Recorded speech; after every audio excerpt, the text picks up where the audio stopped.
For today's video is, ayan, naglakaw-lakaw mi dira sa Agdao Public Market, mga kaikyang live, o kauban ako akong mga anak o akong apo na siya. Ang triplets, o nagbaktas-baktas lang mi diha, o nakaagi mi sa ukay-ukayan, dugay-dugay na pud ko wala ka anha dira sa Agdao kay sukad atong pandemic wala na jud ko nagapalingki dira, tapos construct pa po na nga time sa pandemic ang public market, so dito na lang po sa among talipapa nagapalingki nagaparito karon. Di ba nindot ta kaayo ang public market ng Agdao, maulaw na lang man pud ka mamalingki dira oy.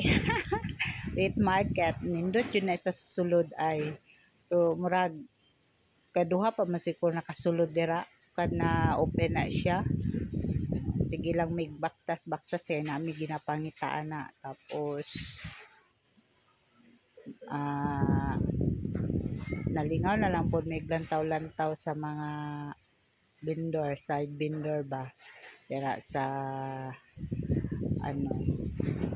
maagi mi sa bidang saya, agi lang mi kay di mi sulod kay daghan kayong tao.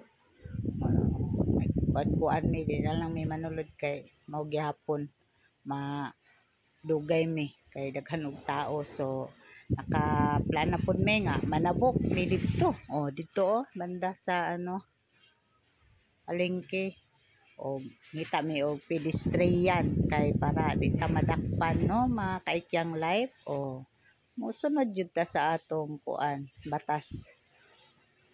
May pedestrian og nanabok mi og diha mi maghulat og jeep adto na po dito sa SPMC.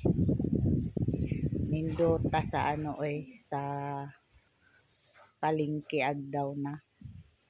Wala na po ko anha kay murag naa jud kay budget basta mo anha ka ba. Samtang gahulat mig jeep kay wala na kaay jeep, puno-puno na, di kami kasakay na jud.